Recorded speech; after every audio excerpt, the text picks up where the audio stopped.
Hi, I'm Cliff Hockett, designer of 4Elf calls, and I'm here today to kind of go over some how-tos with you on how to use this call and some tips on how to upkeep on your call to make sure that it works for you every time in the woods. And I brought Justin Atkinson, my good friend, here along with me today to kind of go over some scenario calling situations in the later part of this. And you might be familiar with him with SJ Outfitters and the Hill Ranch guiding on some of the Primo's videos. The unique thing about these calls is they're made out of elk horns, real elk horns from shed horns that are found right here in the Colorado mountains. And because of that, it has that porousness that I show a little bit later on in the film. And I feel like with the tone board that I use inside of this and the porousness of that elk horn call gives it a unique sound that sounds a lot like the inside of a diaphragm of an elk, and gives you a little bit more vocalization where that sound is getting broke up and then brought back together as it comes out.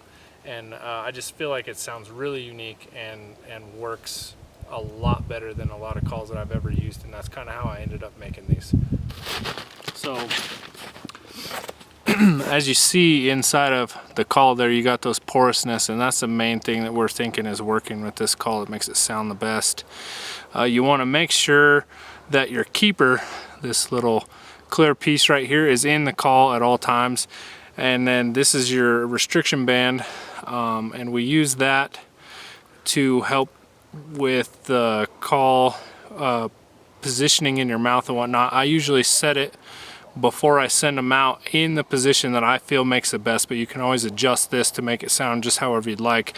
And then your reed, you want to make sure is dead center over this groove right here, and that will help keep your call sounding the best. And if it ever sounds a little bit funny when you first start, you just want to look at that and make sure it's centered. And then, you know, keep in mind, because of this porousness, this thing is horn. Horn can get wet even with a waterproofer. Over time it will wear off, and if you get this horn wet, it could rot and it'll start smelling bad. So that's the only downfall to this call, but other than that, everything else is great, I think.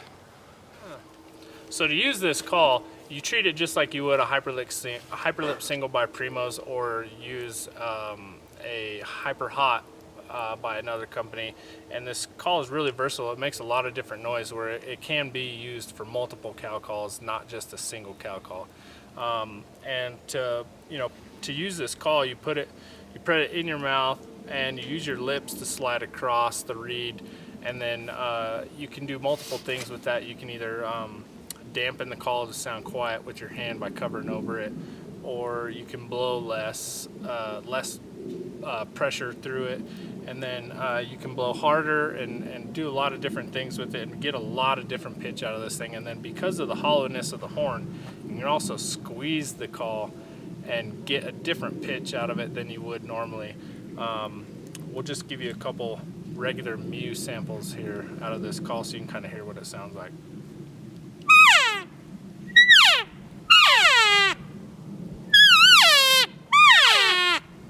So I was kind of just doing a plain, easy, laid-back mew, just a regular mew, and then Justin kind of added a little bit of excitement in there with a little bit higher pitch. You could hear that.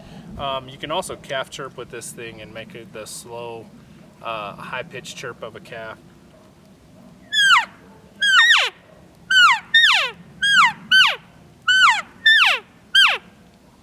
So you can see there just a little bit of difference in the two calls, that you can make different noises there. And then you can also do your excited estrus mews with this same call and not have to worry about reaching in your pocket and grabbing another call that has a lot higher pitch and a more of excited U on it. And we'll give you some of that real quick too.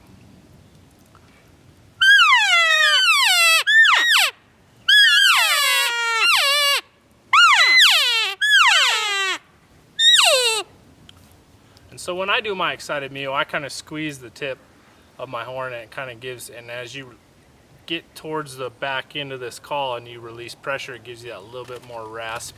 And if you're not one of those guys that can do the rasp inside of your diaphragm, which a lot of people, it's harder for them to do, you can kind of do that with this call out on the edge of the horn too as well.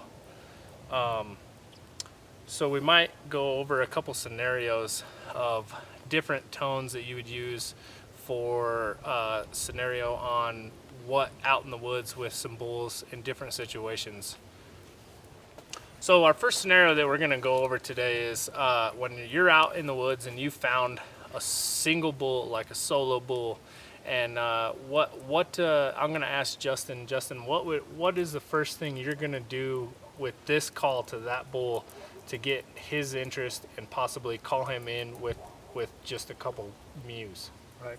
Yeah, I mean, I use very few bugles anyways, so it's easy for me to try to be creative with these and do a lot of different things, because that's just how I've had better success. I don't tend to bugle a lot. Right. So where a lot of guys even would throw out a locator bugle, I'll do a call that's not a super intense call, but almost like a lost cow in between, a mew and a excited, kind of hyper hot type call, and just gauge if he'll answer that.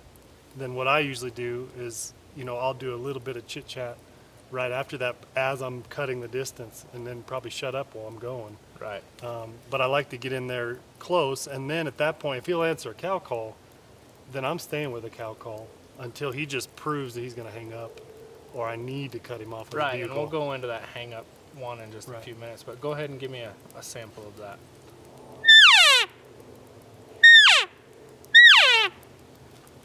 And that's kind of like a, hey, I'm here. Yeah, it's the same thing as a locator bugle, kind of. Test his attitude to see what he's going to do. Right. I mean, if he hammers and cuts me off, then sometimes I might not even move in if I feel like he's going to come right away. like that. Right, okay. But if he doesn't cut me off, and sometimes it's 30 seconds or a minute later, all of a sudden they'll give you a little light bugle, then I'll give him a couple more to know I'm answering them, and then I'll shut up and get in close enough that he feels comfortable coming in. Right, okay, so just some simple mews just to let him know and make Right. sure that, and do you ever find that you're having a hard time reaching, what's your distance that you use like that for?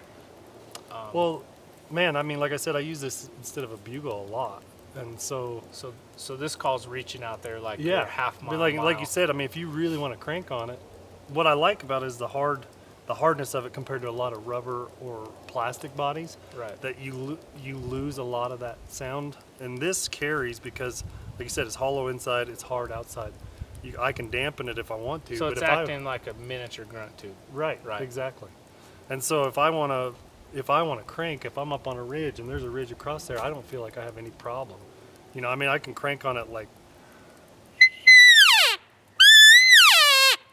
really loud if I want to. Right. And get some reach out right. with it. And then at that point, it's just what he'll do with it. Right.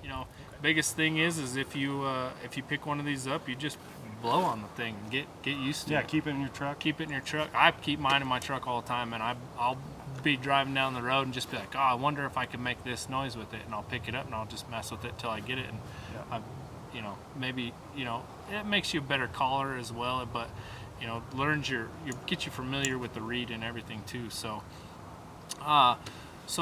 thanks for watching this video. If you've just recently purchased one of these calls and you're watching this link to learn how to use it, if you got any more questions, you can email me at my email that'll be listed on the bottom of this deal. And then if you've bought one of these things and you want to share your kill pics with me, that'd be amazing. And send pictures with your call or a hat, and send it to my Instagram at 4F Calls on Instagram. And thanks for watching this, and hopefully we helped you out a little bit. And Justin, thanks for coming, buddy.